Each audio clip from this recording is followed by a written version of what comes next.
Hello everyone. I hope you guys uh, are doing good. It's raining here, so I'm very happy. I hope you guys are also enjoying this season. For Indian fans, congratulations! India won the first Test match quite convincingly against West Indies. It was amazing performance from India. They won in 3 days, defeated West Indies by one inning and around 170 odd runs. Um, it was really a very disappointing performance from West Indies. So today we are going to discuss about this Test match exactly, uh, what went well for India, what West Indies could have done better, what can be team strategies for the next Test match, and all those things. But again, before I start this video, before I start the discussion, humble request: please follow my channel. If you're coming to my channel for the first time, please subscribe to it, and you can like this video. You can give your valuable comments, and you can share it in your social media group with your friends. I have created a lot of other videos as well, videos on Ashes, videos on WTC final, IPL. You can view them, and you can you can go ahead and compare how close they were about the real things that happened. um, Definitely you can like and share those videos as well. um, it's a new channel. Just few months ago I got this up and running, and definitely every new subscription, every new person who subscribed to my channel act as a great motivation to me. So I humbly request you guys, please subscribe to my channel. Thank you. Great. So India defeated West Indies in the first Test match by a huge margin. Um, it was near very close to a perfect game for India. Everything went well for India. And as an Indian fan, I'm very happy. Definitely after the disappointment in WTC final, all Indian fans were looking for some good news. So yeah, as an Indian fan, I'm happy, but as a cricket fan, I'm not. Um, West Indies performance was very disappointing. It was below par. There were a lot of reasons, starting from uh, you know a very disappointing performance, not only in the field but a very clueless team selection, which was not at all as per the pitch for the match. Again, the pitch which was there for the first Test match was not at all suitable for was not prepared in considering the West home side team strength. So definitely it feels very bad because I mean when I was young, when I started watching cricket in 90s, at that time West Indies, I mean, although they were not that strong as they were in 70s and 80s, but still in 90s as well, their bowlers, especially Courtney Walsh and Curtly Ambrose, they used to strike fear in the in the different in the batsmen of different touring countries.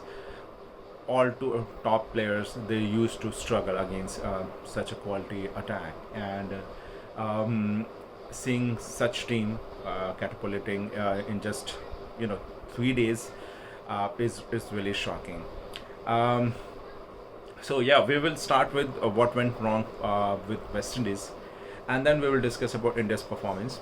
So talking about West Indies, the first and the biggest issue was their team selection. So uh, rather than going for specialist batsman, specialist bowler in a Test match, you know, batsmen who are pure batsmen, bowlers who are pure bowlers. West Indies somehow went with bunch of all rounders, They had 9 bowling options in the first Test match. Only two players didn't bowl. One was the wicketkeeper, and another was the opening batsman. Everyone else bowled. And see, it's not wrong to have so many bowling options, but definitely any team, especially in Test match, would love to have specialist players, specialist batsmen, and specialist bowlers in Test match, which if you're playing to win. A prime example is a selection of Rafer. So if you talk about Rifer, who played at number 3, he has not forgot about the international century. He does not have even a first class century. He has played 95 odd Test matches in domestic season, and he's not someone who is 22, 23 years old. He's pretty aged. He's pretty experienced.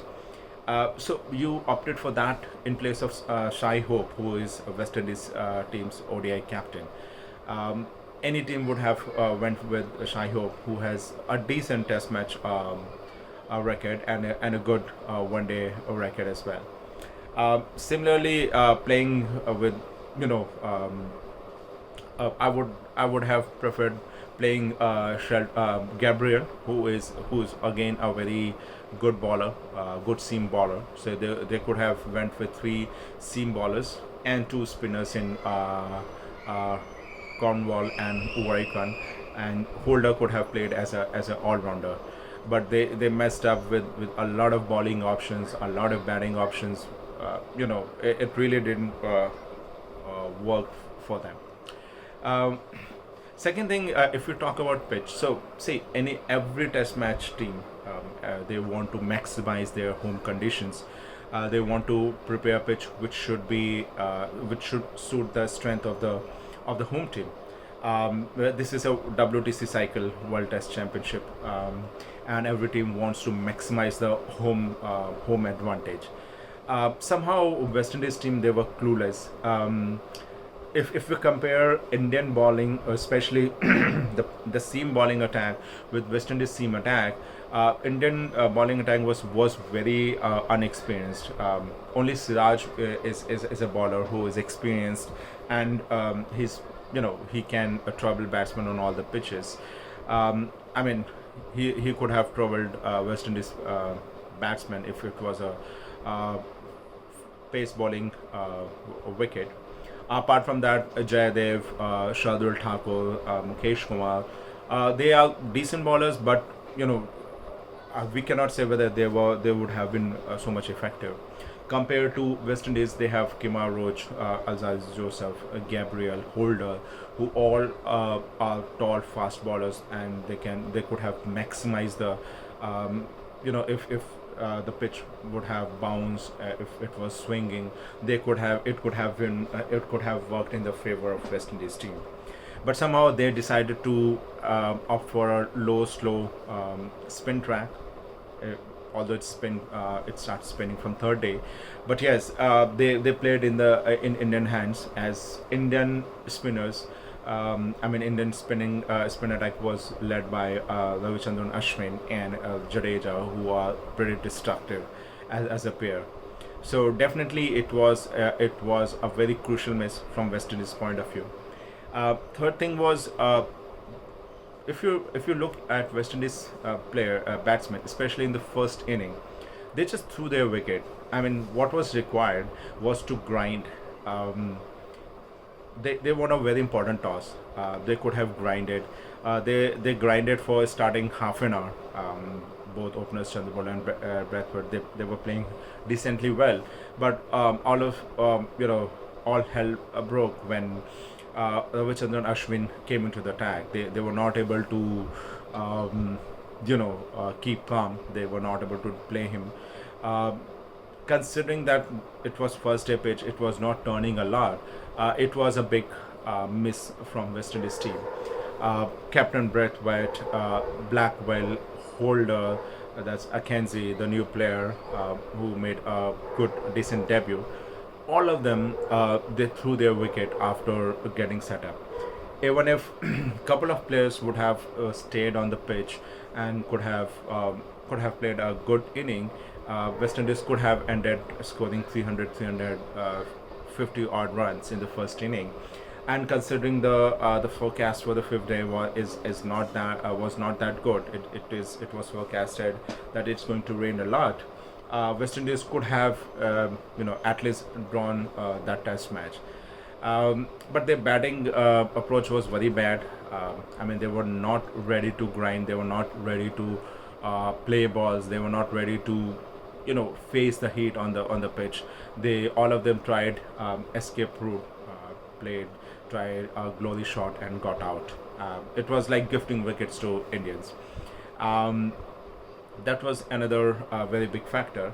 A lot of people, I mean, definitely, West Indies.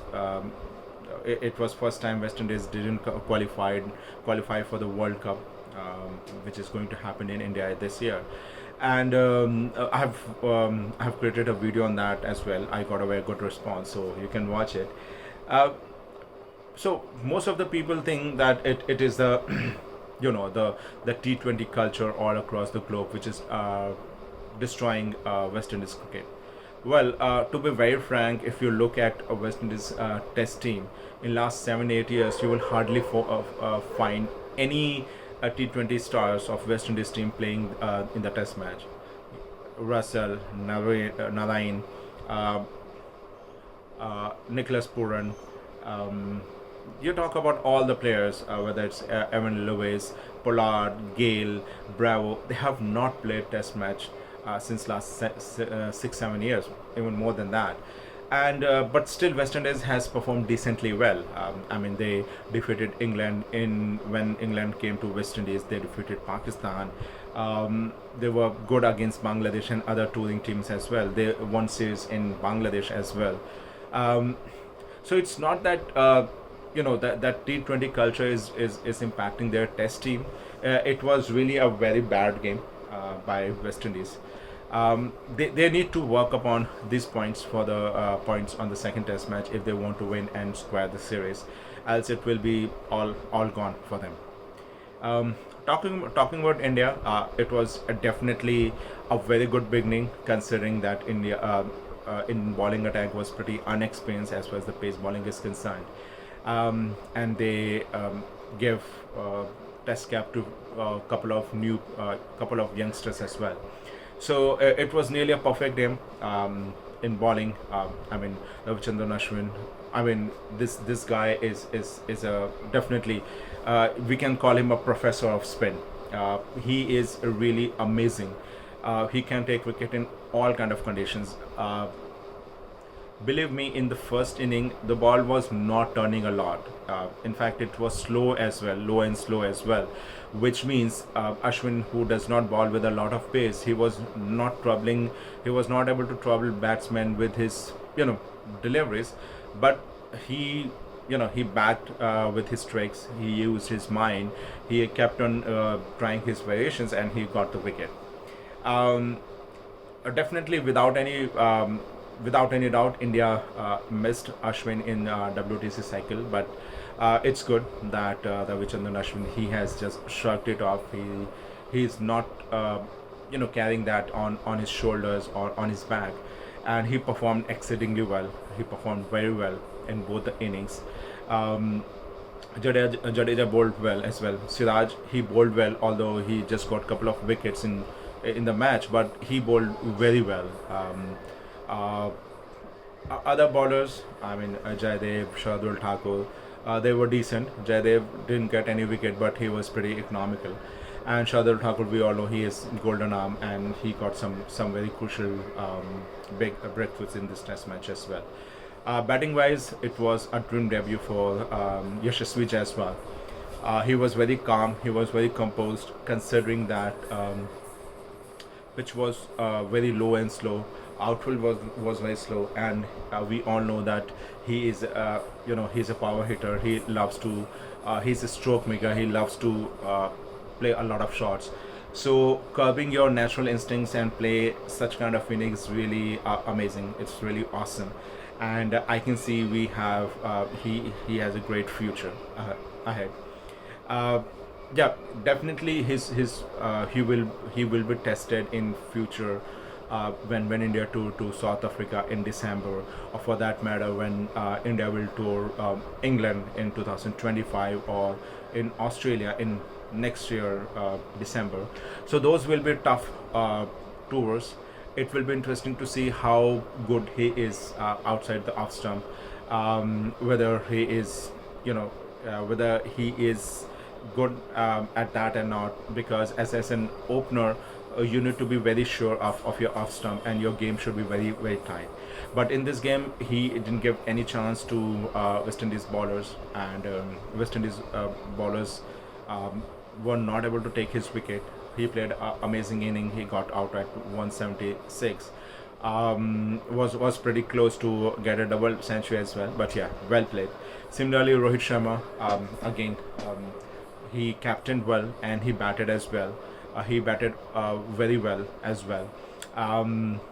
Considering he was at the other end when Jaiswal was batting, he kept on talking to him, ensuring that he is not losing his wicket, which was very valuable for someone who's making his debut at the age of 21. So he ensured that Jaiswal is grounded. He's not throwing his wicket. So kudos to Rohit Sharma. He played a good inning. He got century as well.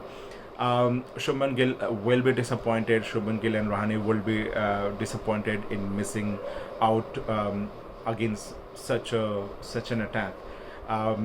Considering that this middle order cauldron is impacting India, and there are a lot of contenders now for the middle order. Shubman Gill also decided to move to the middle order. We have, Pujara is in great form in domestic cricket. Rahul, once he's fit and back, he will be in the middle order. Similarly, Shreyas Iyer will be back. So once those players are back, it will be definitely checked. It will put pressure on Rahane, players like Rahane, Shubman Gill, and these opportunities, if they keep on missing, it can definitely impact their chances.